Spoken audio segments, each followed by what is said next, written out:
Sorry na.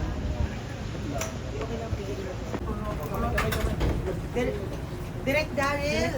Magtatanong kami sa labas ng out ang gag order. Wala po Then, sa Daryl, anong Labas desisyon? sa gag order direct. Anong desisyon? Kumusta po kayo? Okay, I'm still finishing the book. So hindi pa palitan yung title direct? Direct, papalitan mo ba yung title? Did you get to talk to Direct, papalitan mo ba yung title? So, tuloy yung movie natin, direct? Dapat. February. Excuse me. Kailan po yung airing niya? Excuse me. Excuse me lang po. Direct. Sige, Abel. Sige. Direct nagutom na kaming lahat. Baka naman pwede may sound bites. Pasok. Brad.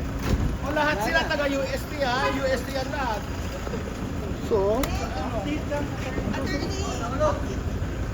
Ikaw may gag order? Hindi ko pwede. Ano to? Ano si attorney? Lahat yan, taga-UST yan, lahat.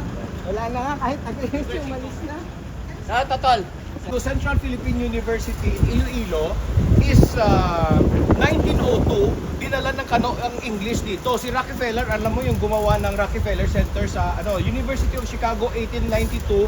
Binuksan niya yung CPU, Central Philippine University, 1902 sa Iloilo. Doon niya tinuro yung Big Apo, Eat Bulaga. social ang tanong ganito. Ay, Bakit po kayo lumabas kung nasa kasagsagan po ng kanilang pag-uusap with yung problem ng ito na gano'n? lumabas kami, nagbayad kami ng bigyan kita mamaya, may resibo kami, hindi kami pinakinggan nila Gilles. She disregarded our motion. We are supposed to be included in that case kasi intervenor po kami, nagbayad kami ng court. So kung kasi tayo nagkakaroon sir, nakakaroon natin ng issue yan. Oh. Diba? Wala akong tao hindi na nakakalagan. Oh. Nagkakaroon ng issue. So, kami po para na gusto natin buhay. Hindi po, hindi matagal. Matagal na ako nagpapadala kay Judge Tagra pa lang ng manifestation, hindi nila sinasagot. Matagal na kayo. Hindi nila kami pinapasok kasi alam nila na kasi 'di ba yung sabi nila tape is fraud. Pag pinasok nila kami na Eat Bulaga is public property, babagsak yung kaso nila. Kasi si Divina Law, pinakamayaman niya na law firm. Pag pumunta kayo doon sa building nila, sa ang mga painting nila, 50 million isang painting. Napakamahal po.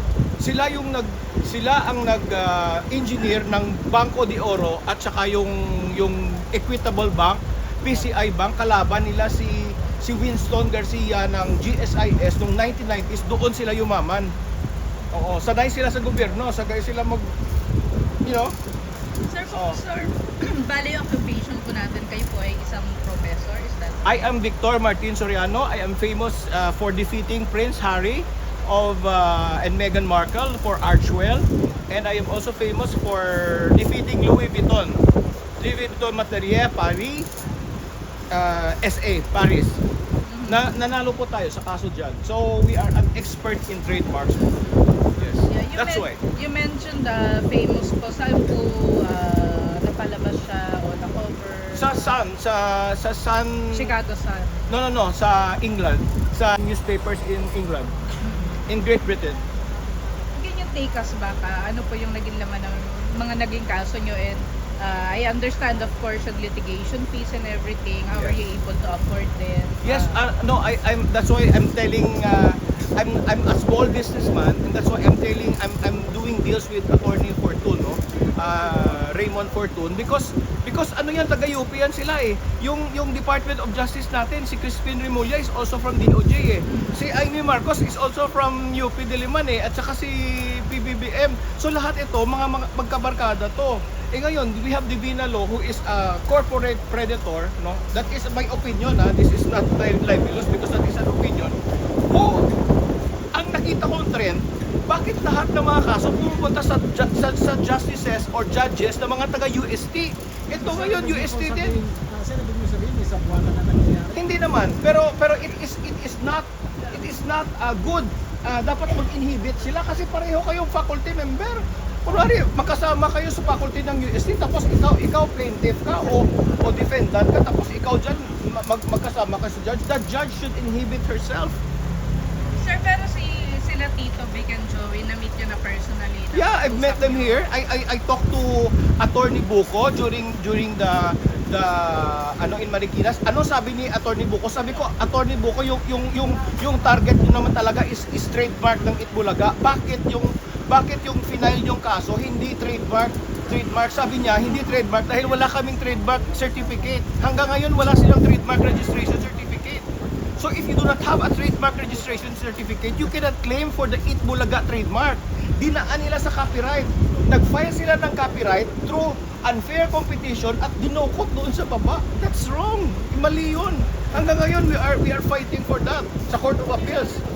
Pero yung first my first move is to tell Attorney Raymond Fortun to tell the judge to inhibit herself, also the judge here. Kasi puro kayo taga-UST. Kanina you were asking me why here. I did a little research. Another UST judge. That's not good. What are we telling the justice system here? That nabili na tayo lahat ng taga-UST? We should do something about this. How about Vic Soto? Pag si Vic Soto nakausap niya ng personal, Hindi ko siya, nakikita ko lang siya, but hindi. Nakausap ko lang yung mga lawyers niya. So I'm just more on the legal side.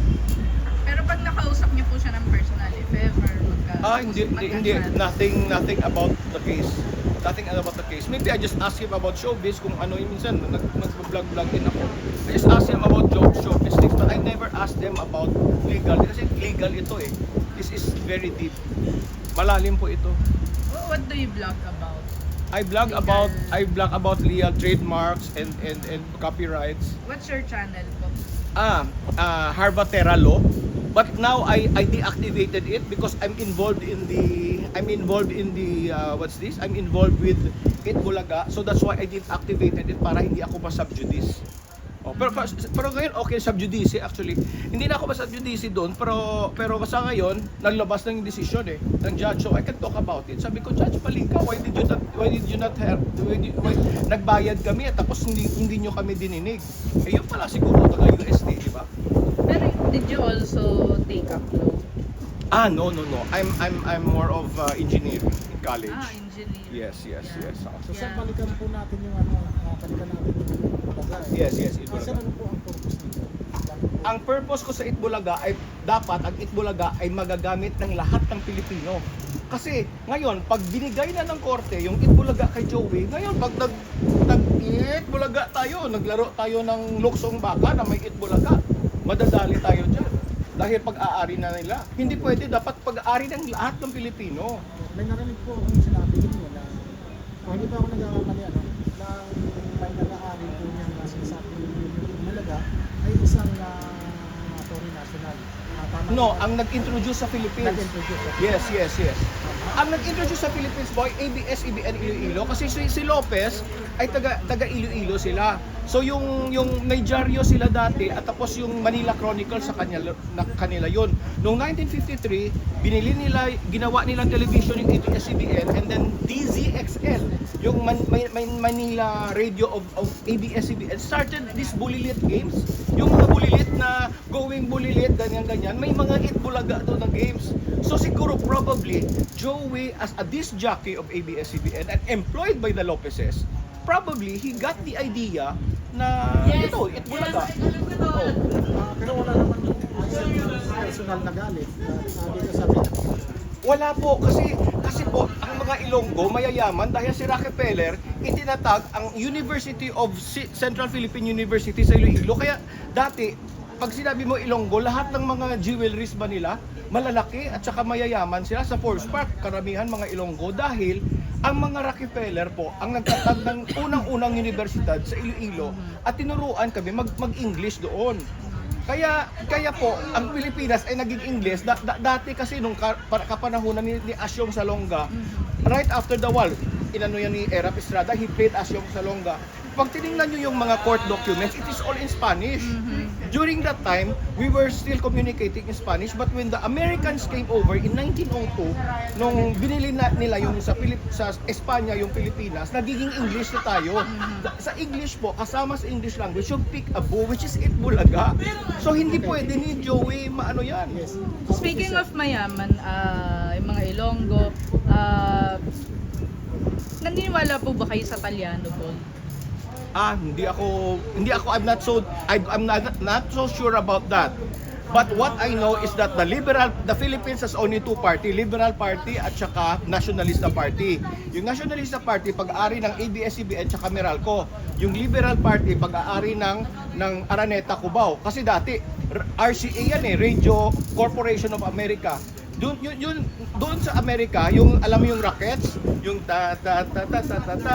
yung mga kan-kan na sayaw, yun ang may-ari, ang Radio Corporation of America. Binenta yan sa kay Don Amado, 33 hectares ng Cubao for 10 cents per square meter. So the two bulwarks of the Philippines is Ilonggo. Dito, Liberal Party, Araneta Center, Cubao, lahat ng mga ari-arian dyan, lahat ng mga upahan dyan sa mga Araneta pupunta, taga Iloilo yan. At dito naman, lahat ng kuryente, lahat ng media ay nasa mga Lopez. So yung Iloilo po, kinokontrol niya yung buong Pilipinas through the Rockefellers and the ano. That's why in Iloilo, lahat ng mga culture po sa Philippines, the media culture and everything actually came from Iloilo. So we know that Itbulaga did not come from Joey De Leon. Sir, pwede po pa ulit ka lang ng pangalan po ninyo. Victor Martin Soriano. Okay, ganito lang po, Sir Victor Soriano, ano? Pwede pong magbigay na lang kayo ng mensahe para sa Tito Big and Joey. Yung mensahe ko lang sa Tito Vic and Joey, hindi nyo pag-aari yung Itbulaga dahil kung kayo man yung nagkopya lang sa ABS-CBN Iloilo ng Itbulaga, we will take it back and we will give it back to the masses of the Philippines. That anybody, kahit sino po, pwedeng makagamit ng trademark na Itbulaga. Hindi lang po para sa TVJ. Pwede magagamit ng tape at saka TVJ. Let's go. Thank you.